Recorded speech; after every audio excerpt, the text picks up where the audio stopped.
Bienvenido a Entre Líneas con William Herrera. En esta oportunidad vamos a conversar con Rebeca Ilse Castro. Ella es una persona abogada que conoce el tema de los derechos humanos, conoce el tema judicial, ha sido víctima de los derechos humanos, ha perdido a su papá y a su hermano. De modo que creo que es la persona más autorizada para poder abordar estos temas.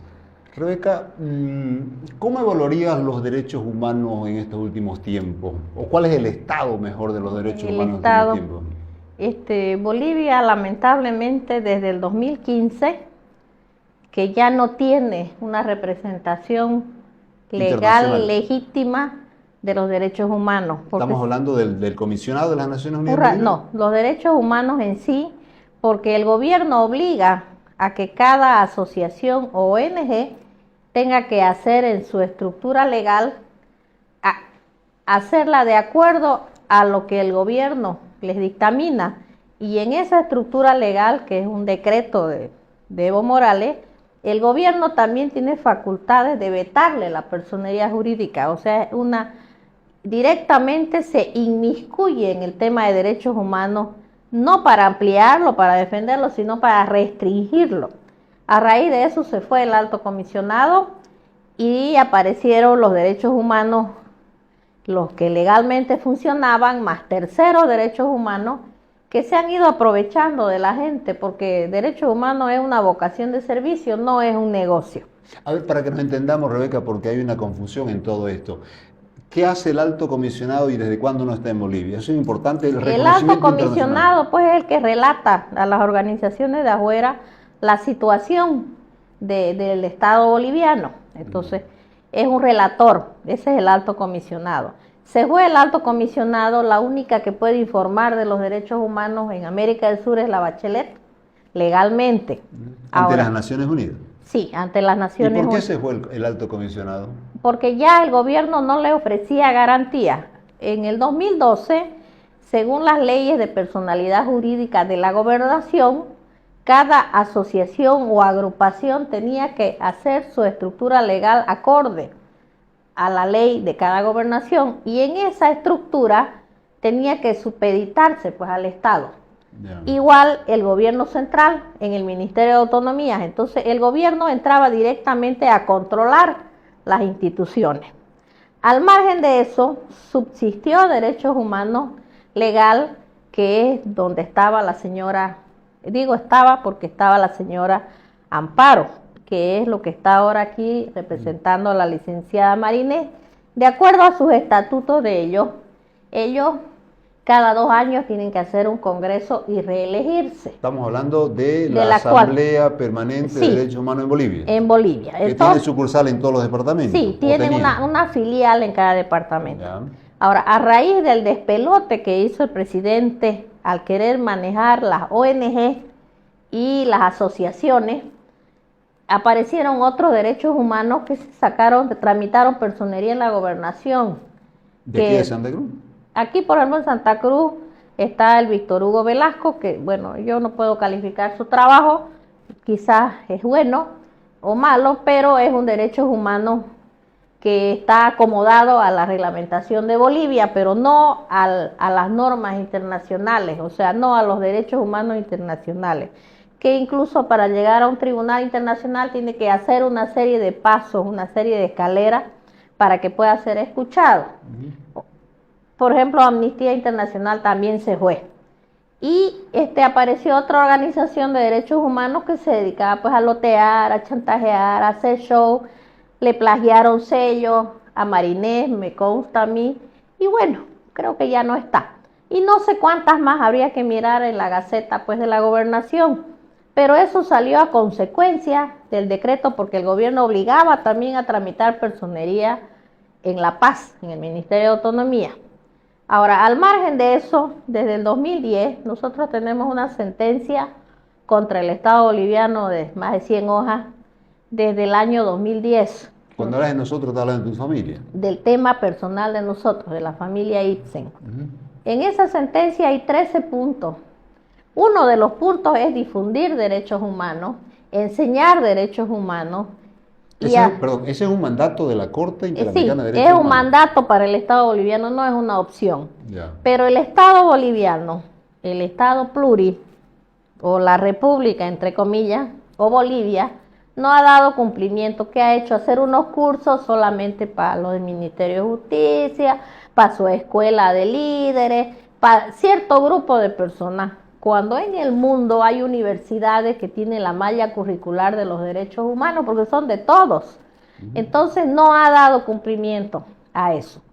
Ese es un tema y les ha obligado a que lo incluyan en la historia, que tampoco lo ha hecho en forma sesgada, porque se pretende cambiar la historia. Esa es la memoria, ¿no? Esa es la memoria. Ahora, nosotros pues tenemos todos los derechos humanos violados, incluso de nosotros actualmente el derecho a la vida. Pero Bolivia y México figuran entre los primeros países con el más alto rating de violaciones a los derechos humanos, a los feminicidios, a las mujeres, ¿no?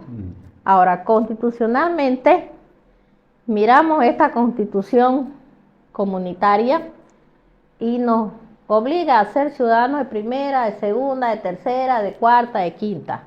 Entonces, se supone que se respetan los derechos, pero no es así. Entonces, usted hace una queja en la Defensoría del Pueblo, yo escaldada de la Defensoría del Pueblo, pero no funciona para nadie. Es una oficina que tiene un presupuesto, pero es una oficina parasitaria, si vale el término. Y para que funcione, ahorita pues es la policía la que maneja diligencias. Entonces, una de las mayores violaciones a los derechos humanos es que un policía te maneje la diligencia, no el fiscal, que es lo que está en nuestro ordenamiento jurídico, ¿no? El Ministerio Público. Pero bueno, en eso estamos ahorita. Todas las noticias, escenario del crimen, informativos de todas las violaciones, sean de delitos normales, porque ahora también ya se han inventado los delitos políticos, las maneja la policía, no el fiscal. Y al fiscal lo cambian, un rato es este fiscal, al otro es otro rato, es una comisión de fiscales, no hay la continuidad que dice el procedimiento. Llegando al extremo de tener un sistema penal acusatorio, inquisitorio, deshumanizado, en flagrante violación de todos los derechos humanos. Entonces lo que menos importa es la vida, porque todo te ocasiona sufrimiento. La Corte Interamericana habla de un daño, que se llama el daño inmaterial, que es el daño que uno lo transmite a sus hijos, a sus nietos y hasta la cuarta generación, por alguna situación donde el Estado no te ha protegido, porque no te protege el Estado. Todo lo contrario, el Estado con este sistema que tenemos ahora te quiebra, te obliga a humillarte, te obliga a estar bajo jurisdicción de un juez que quizás fue inspector de tráfico y transporte, que quizás no sabes quién es porque lo trajeron de otra parte, que en el coctelito de leyes te acomoda la ley que más le conviene al sistema político, no al sistema judicial.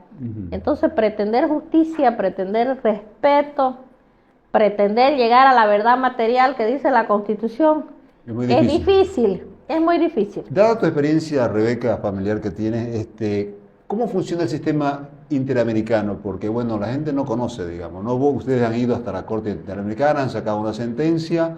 ¿Es tan difícil llegar al sistema interamericano? Es difícil porque lamentablemente el sistema interamericano te obliga a agotar todas las vías. Primero interno. Todas las vías internas. Nosotros, por ejemplo... ¿Cuánto tiempo le llevó el proceso interno a ustedes? El proceso, yo son 26 años que tengo con el tema. 26 años. Y el proceso interno, a mí me rechazaron por la cuestión del espacio, no es delito. O sea, tenemos todos los recursos ordinarios, extraordinarios, administrativos, civiles y penales, habidos y por haber. Pero, y los recursos ante otras instituciones. Por ejemplo, en el Congreso hay 3 juicios de responsabilidad que nunca se acabaron. Se perdieron esos juicios y los repusieron. Entonces ya fue un trámite. Ante la Defensoría del Pueblo hasta que yo me cansé, porque no sirve para nada. Derechos Humanos nos ayudó en algunas cosas, porque tampoco tenía primero apoyo de Cáritas, de la Iglesia Católica. No sé en qué momento se fue el apoyo, hasta que se politizó derechos humanos, ese es el término. Entonces, y los juzgados fueron cambiando del sistema Blattman a este otro sistema, y bueno, de una u otra manera pues ha pasado, son 50 años que han pasado, y es un hecho que nadie lo había destapado con 50 años de la dictadura militar. Claro, de la militar. Yo, por ejemplo, le pongo a la Corte ahora que yo pensé que se acabó la dictadura y que estábamos en democracia y seguimos en dictadura, porque es la misma forma de tortura del Plan Cóndor. Vos vas a buscar tu carnet de identidad, no está con código alfa, otros tienen tu carnet, vas a buscar tu certificado de nacimiento, te pusieron una I, una Z, una X, el libro está mal. Entonces ya te están quitando tu derecho de la personalidad, a tener tu identidad completa, no como en otras partes que en un día te lo arreglan el tema. De esos 26 años que están en proceso judicial tu familia, ¿cuántos años corresponden a, llamémosle, el derecho interno y cuánto les costó llegar y salir del sistema interamericano? Nosotros yo empecé en el 97. En el sistema interno. Llegó una sentencia de la Corte Interamericana por José Carlos Trujillo, que es un muchacho cuyo hermano maneja la Fundación Solón. No se lo ha encontrado, no se estableció la hora exacta de la desaparición. O sea, sigue como desaparecido Sí, forzado. Lo desaparecieron del PARI y tampoco hasta ahora el Estado boliviano ha hecho el mínimo esfuerzo por encontrar, no solamente a ese, ¿no? Entonces empezó una investigación privada y empezó el proceso penal. Entonces a ese proceso penal lo inicia Defensa Pública porque recién empezaba Defensa Pública. Yo me adhiero, es una querella de adhesión porque venía otro sistema penal. Y eso siguió bastantes años. Estando el juicio en pleno desarrollo en el sistema interno, fue el abogado de mi hermano, presentaron a la Corte Interamericana la demanda, pero ese juicio ya tenía bastantes cartas, además de estar avanzado, muy avanzado y con mucho detalle de lo que yo pude hacer, porque no es fácil hacer un juicio de la nada. Tenía bastantes cartas y representaciones a terceros, a otras organizaciones que respaldaban que en la vía interna se había intentado por todos los medios encontrar. Pese a eso, fue una sentencia que sirvió y no sirvió, el gobierno los encubrió, ya se han muerto, quedó uno vivo que trabaja con ellos. Y lo que hizo el gobierno, como por ejemplo ahora, es evadir con la Comisión de la Verdad, que como todas las comisiones de América Latina no sirven. No abrió archivos, escondió los archivos, ese tema quedó vetado. Y paralelo a eso, un abogado en La Paz empezó el juicio por las víctimas múltiples. El doctor, este abogado se fue al alto, comió algo y falleció, se intoxicó y falleció. Estando ese proceso presentado también en la CIDH de otro modelo, porque es otra clase de proceso, son 8.000 víctimas, y el dirigente de las víctimas de Santa Cruz me busca a mí y me dice, se ha muerto el colegio, el abogado, si yo lo podía seguir. Por circunstancias personales, a mí la Corte me acredita como abogado y víctima. Notifica al Estado, el Estado se molesta, que para qué la acreditan, y la Corte les contesta que eso no está en discusión y que al final eso solo me sirve a mí. Entonces yo le digo que no hay problema, es el mismo tema, ordeno, pido más plazo y lo continúo, ese proceso que está pendiente en la CIDH. Sigue pendiente y ya ese proceso de por sí tiene una sentencia por la retardación, por el tiempo transcurrido. Está en el sistema. ¿Cuál es el problema de ese proceso?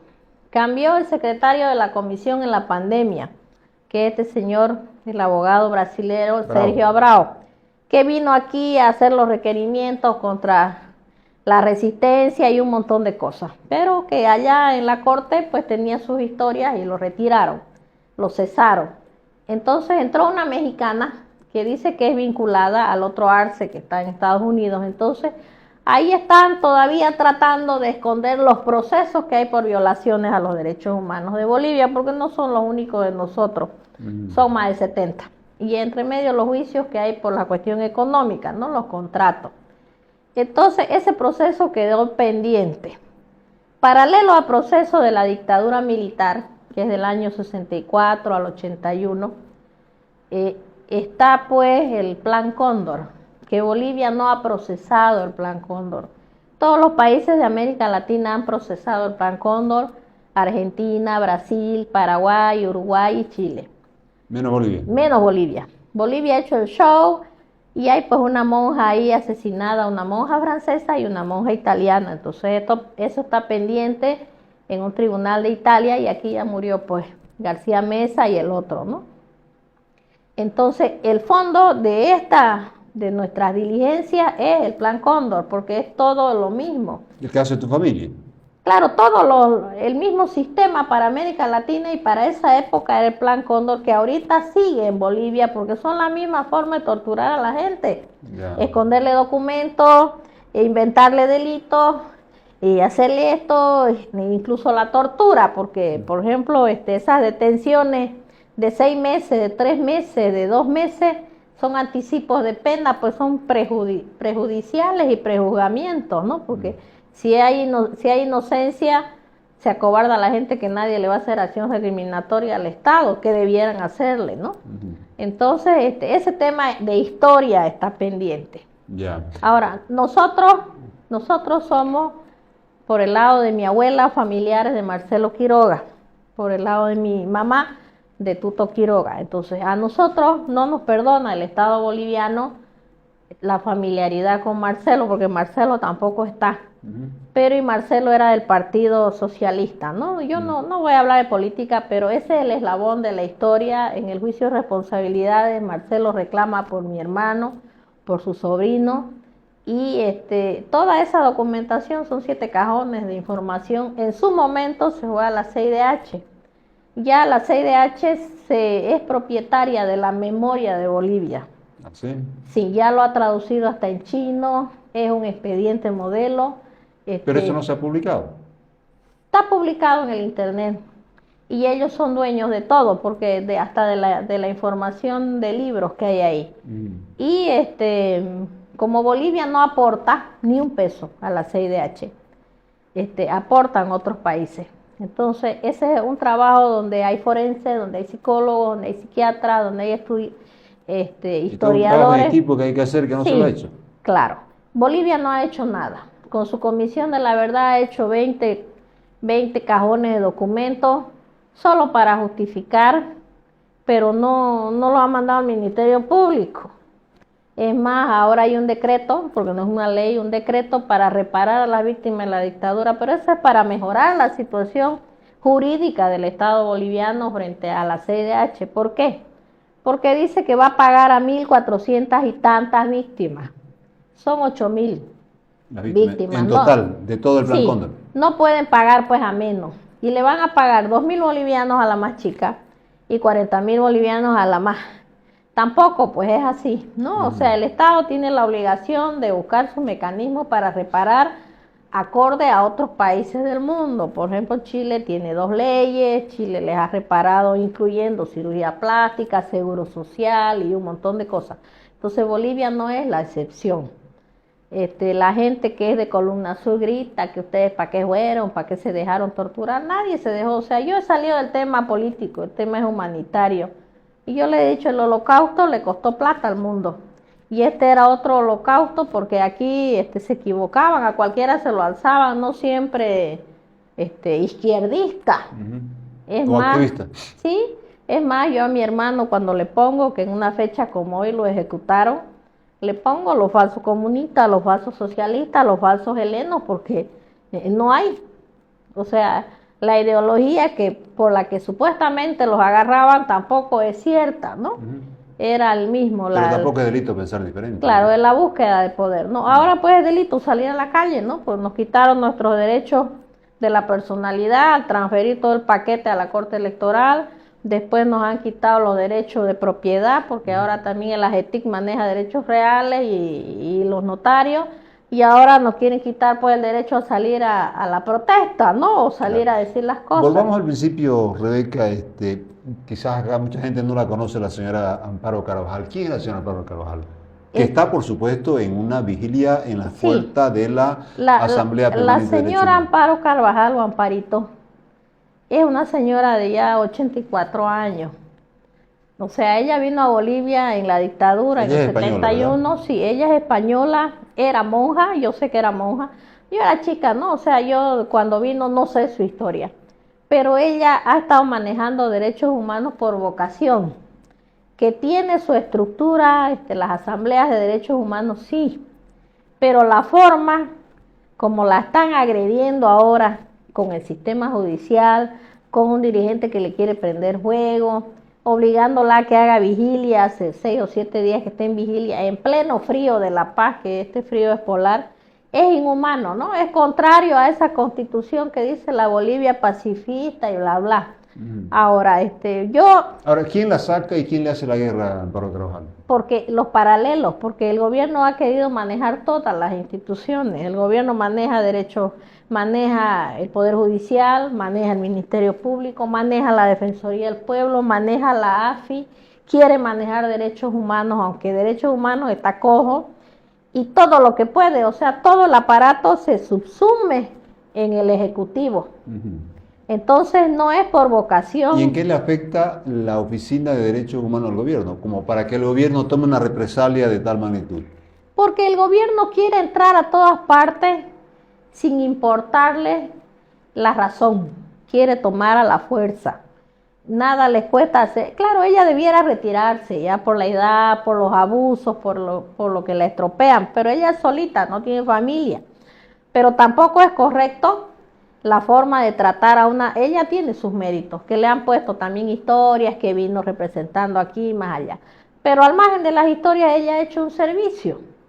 Y en el tema de la Yanine, ella ha estado ahí de su ángel de la guarda, si vale el término, porque tampoco son agradables las cárceles de La Paz, pues si la de aquí, bueno, aquí hace calor, pero allá pues es frío, ¿no? Frío y el agua no es potable.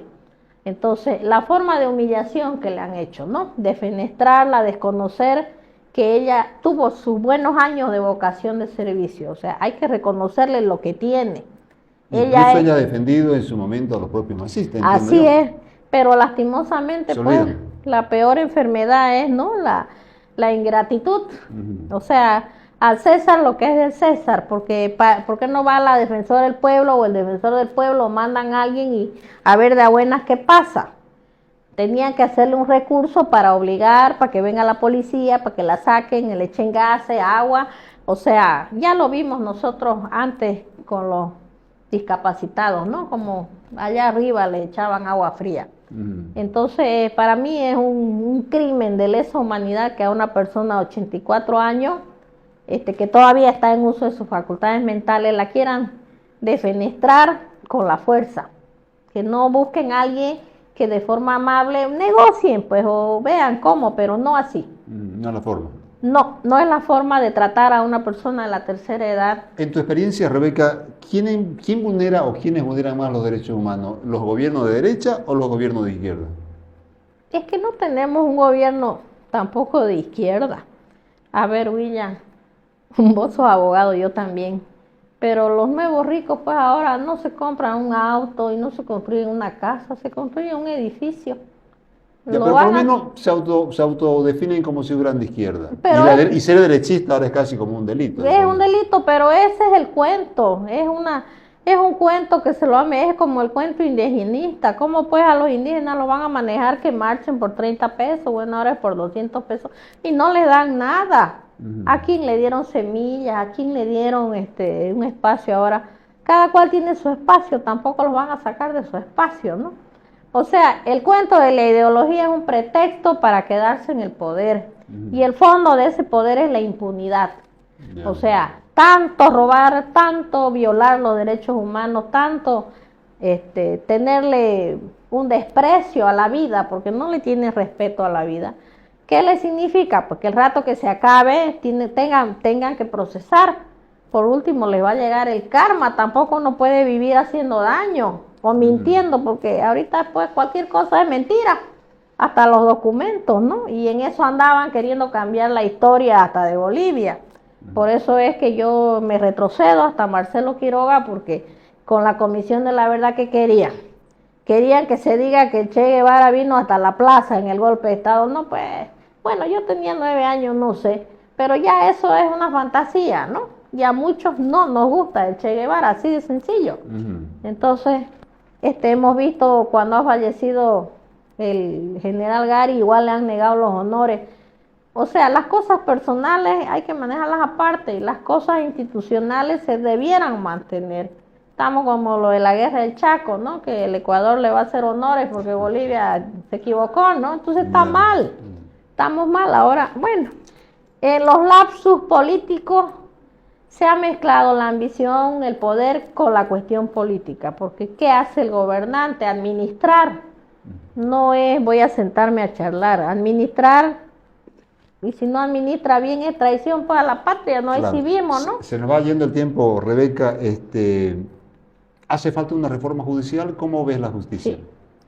Tiene que haber una reforma judicial, pero de clean a cola, ¿no? Completa. Completa, porque hay buenos jueces, pero hay otros sin comentarios, ¿no? Y el Ministerio Público también, porque ahora ya no sabemos quién es quién y no hay la continuidad, ¿no? O sea, es como a ver, vamos a sortear donde le toque, ¿no?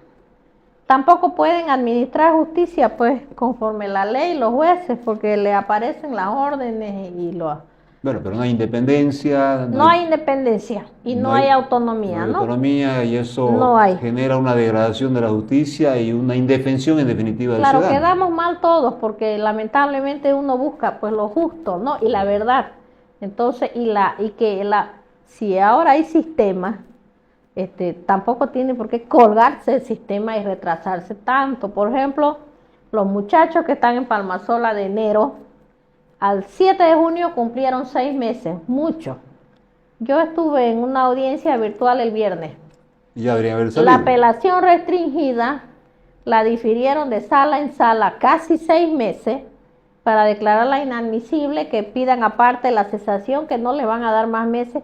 O sea, es criminal eso, porque Palmasola tampoco pues es una quinta, Palmasola es un sufrimiento. Entonces, contra las teorías que evitan el sufrimiento, el ser humano aquí lo que se fomenta es el sufrimiento. Esa es la cosa, ¿no? Qué pena. Bueno, muchas gracias, Rebeca, por compartir tu experiencia con nosotros. Gracias a vos, William, y bueno, esperemos que todo cambie.